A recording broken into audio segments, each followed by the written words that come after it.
southern end of the line on Green Beach and pushed inland across the neck of the island with a view to severing its head, Mount Suribachi, from its body.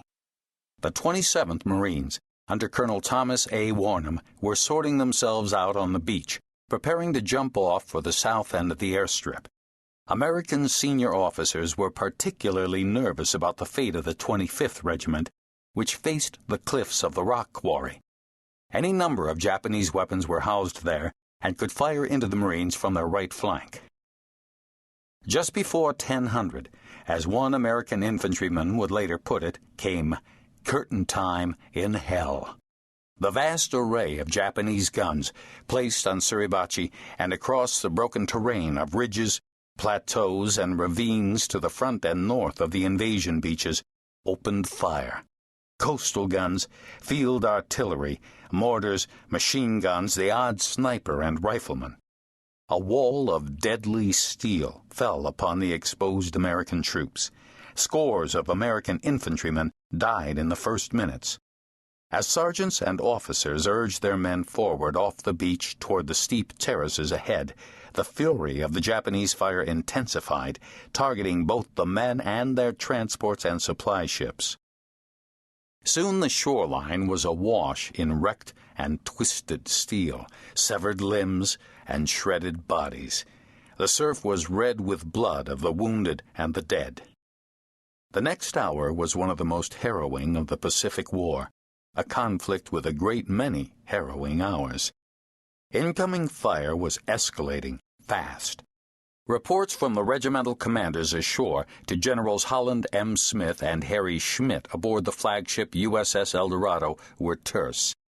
Catching all hell from the quarry, heavy mortar and machine gun fire, troops inland 200 yards but pinned down.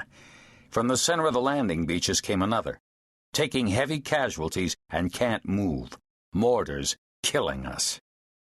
The 30,000 Americans who stormed from the sea onto the volcanic ash of Iwo Jima's beaches that sunny morning of February 19, 1945, to do battle against 21,000 highly trained, resolute Japanese soldiers were members of an extraordinary military fraternity of amphibious soldiers. These Marines, most of them not yet 21 years of age, were enduring the first hours of a struggle that would conclude, for the lucky ones, you had to be lucky to survive Iwo, 36 days later. Each hour would seem to last a day, each day a week. For each of the men who survived, the battle would prove to be a searing, life-defining experience. Memories of combat would remain with them until death. The perpetual crack of small arms, the whine of Japanese rifle rounds zipping to their right, their left, and overhead, the thump of the mortars, the spray of ash and debris when a satchel charge was tossed into a pillbox, and the thunderous, percussive blasts of artillery and naval gunfire. The tedium and drudgery, punctuated by moments of sheer terror that attended the routine of taking out one enemy bunker, one tunnel, one enemy platoon after another, the lack of sleep, the emotional and physical burden of simply getting through another day amid the ever-increasing numbers of eviscerated, stinking corpses, both American and Japanese. There were moments of horror and moments of inspiration, inexplicable acts of suffering, selflessness, stupidity, waste, and courage, and those who survived the horrors of Iwo would remember and mourn the men they had known as friends and brother Marines. A total of 6,318 Marines and sailors died to wrest the island and the 3 airfields that were its only military asset from the Japanese. To have fought at Iwo Jima is to have taken part in the battle that cost more Marine lives than any other. Iwo figures in the American popular imagination as the defining battle of the Marine Corps, for it showcased in dramatic fashion all the qualities we think of when we utter the words United States Marine. more than any of the Corps' many bloody engagements over 2 centuries of combat. It is EWO that has cemented the bonds of affection and respect that Americans feel for the Marine Corps. The photo of 5 Marines and 1 Navy corpsman raising the flag on Mount Suribachi, an image we have all seen hundreds of times, still moves us. It symbolizes not only the Marine Corps' values and resolve, but also Americans' collective strength, both moral and physical, and our willingness to sacrifice for noble causes. Legend has it that America's Marines, modeled on a unit of British soldiers who kept order aboard ships of the Royal Navy, were first recruited at Tun Tavern in Philadelphia on November 10, 1775, and fought in the Revolution. Officially, the organization did not come into continuous operation until July 11, 1798, when the U.S. Congress established a Corps of Marines, to be manned by some 350 officers and men, headed by a commandant, and meant to serve aboard the vessels of the newly formed U.S. Navy.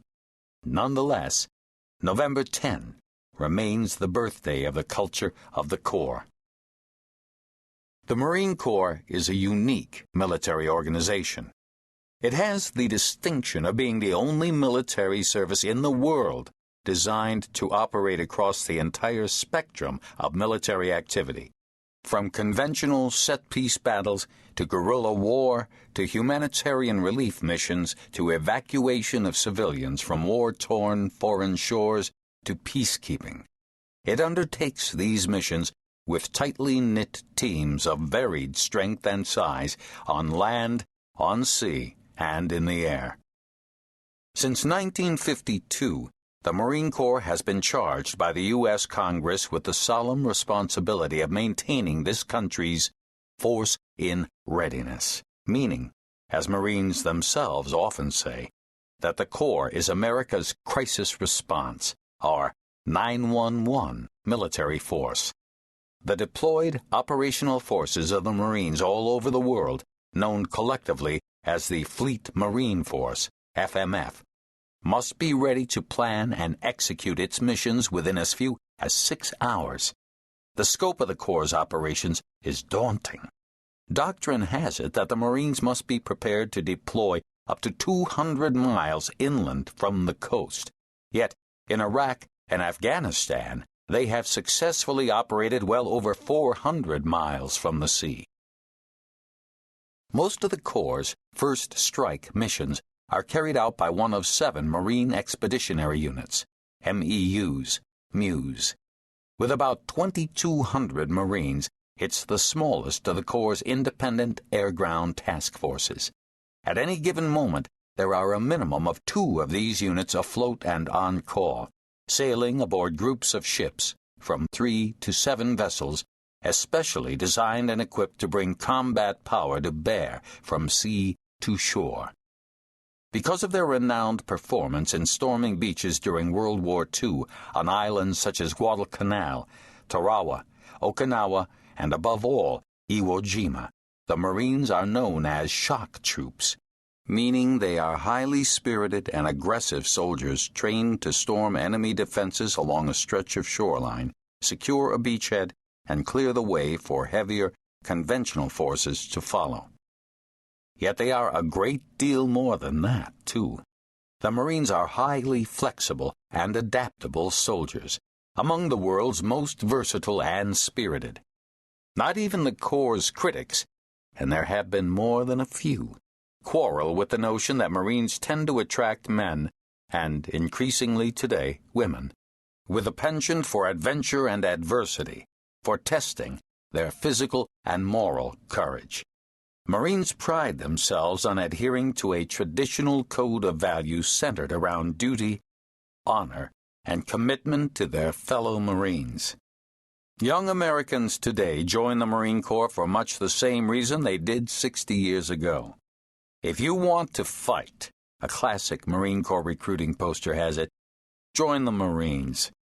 Another poster of 1950s vintage describes with terse precision what the Corps offers that so many young American males find alluring. A painting of a stern leather